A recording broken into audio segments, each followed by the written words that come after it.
balita, inilahad ng retiradong pulis na si SPO3 Arthur Las Cañas na mismong sinuoy Davao City Mayor at ngayon President Duterte ang nagutos sa mga pagpatay na kinasasangkutan ng sinasabing Davao Death Squad.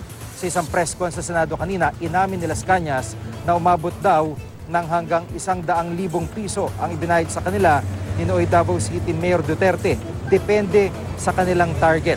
Tumanggap din daw si Las Cañas na noon ng allowance mula sa tanggapan ni dating Mayor Duterte.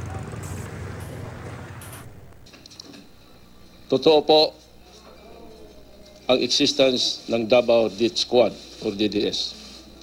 Si Edgar po ay isa sa membro namin at isa po ako sa pasimuno nito. Sa lahat po mga ginagawa naming pagpatay sa Davao City, libing man o itapon namin sa laot, ito po ay binabayaran kami ni Mayor Rody Duterte.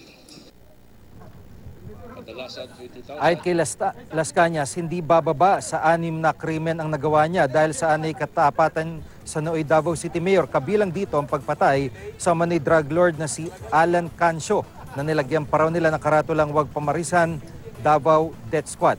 Doon daw nagsimula ang bansag sa kanila na DDS. Sangkot din umano si Las Cañas sa pambobomba sa isang moske na ipinag-utos umano noon ni Mayor Duterte. Gayon din sa pagpatay sa isang June Bersabal, pati na pagpatay sa isang Mr.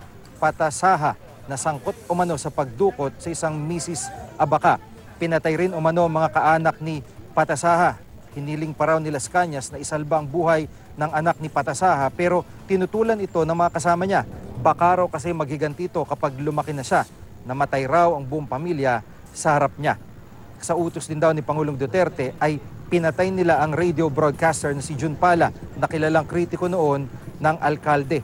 Dahil dito ay nakatanggap daw sila ng bonus na nagkakalaga ng 1,000,000 piso. Nag-report pa raw siya kay Noy Mayor Duterte nung mabigo ang dalawang naunang operasyon nila bago napatay si Pala. Naging emosyonal din si Las Cañas nang aminin niyang siya nagpapatay sa dalawa niyang kapatid na sangkot umano sa illegal na droga. Dahil po sa sobra kong loyalty sa kanyang campaign, nagawa ko po ito.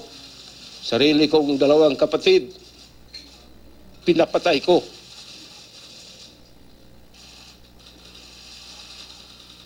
Panawagan ko po sa mga kasamahan ko sa pambansang kapulisan na hindi po solusyon ang pagpatay. Managot po tayo sa batas ng tao at batas ng Diyos. Tatandaan ni General De La Rosa. Sa mga pagdinig sa Senado noong September 2016, itinuro ng nagpakilalang dating hitman ng Davao Death Squad na si Edgar Matubato si Las Cañas bilang kanilang team leader sa DDS. Ayon kay Matubato, malakas at malapit umano si Las Cañas kay nooy Mayor Duterte. Sa katunayan, anya kay Las Cañas daw binababa ang utos ng nooy alkalde. Noong Oktubre, itinanggi ni Las Cañas ang mga aligasyon ni Matubato.